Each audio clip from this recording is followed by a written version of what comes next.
Welcome back to Community Connections. We're talking about the Camp Hansen World Famous Mud Run, and joining us on the show is Commander Mike Shusko, Director of Public Health Services at U.S. Naval Hospital Okinawa, and he's here to give us some tips about the mud run. Now, it's going to be a 5K and a 10K, pretty long running if you're not used to it. Do you have any tips for people joining the mud run? Well, like any activity or sporting event, you really need to make sure you're in the proper shape before you partake. So make sure you stretch beforehand, get a good routine, get a good exercise program leading up to the event. Don't start the night before. You want to really make sure your body's in peak condition before you do these strenuous events. Make sure you hydrate very well before the event and during the event. Stay away from caffeine right before, because that can make you more dehydrated. You want to know what the course is. You want to know if there are any obstacles and what those type of obstacles are, so you're physically ready to handle those obstacles so you don't twist an ankle or hurt your knee. And the environment's an important consideration. It might be hot. You want to make sure you have sunscreen on. The water, that you're going to be exposed to water and mud, and there's leptospirosis in the water and mud here, so you just need to take all this into consideration. Okay, now leptospirosis is a bacteria, and how is it contracted?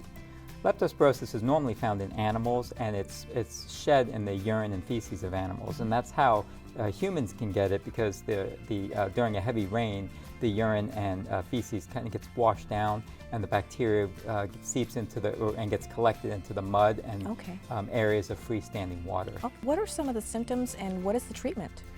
It mainly, the skin is a great barrier to some of these external bacteria. So if you have a break in the skin, the leptospirosis can certainly get in that way. Any contact of leptospirosis with mucosal membranes in your mouth, your eyes, those are the main ways that leptospirosis enters the human body. Okay, and so what are some of the symptoms? Initially, it might look a couple of days after the run that you just have a upper respiratory tract infection. Okay. And most of the people, that's all that they get. But some people progress. And initially, you could have just cough, fevers, a headache, especially behind the eyes. You might have some red eyes from where the bacteria may have gotten in, sore throat, some cough, maybe even some diarrhea and some stomach pain.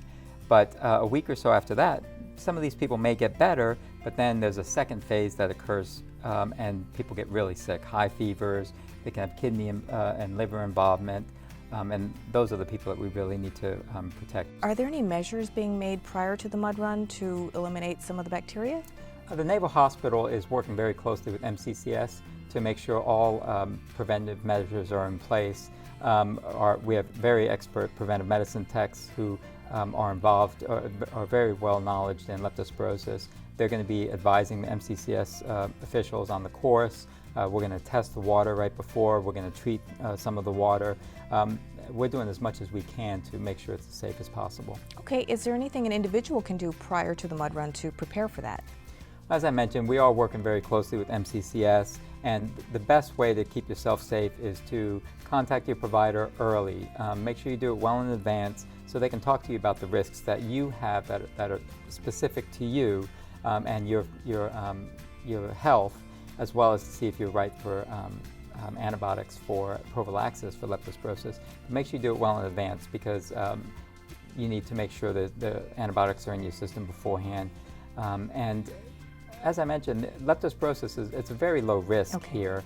It does exist, but just to be safe. Just to be safe, it's better to talk to your provider in advance. Great, thank you so much. Thank you. And for more information about the mud run, be sure to check out mccsokinawa.com/mudrun. We'll see you next time.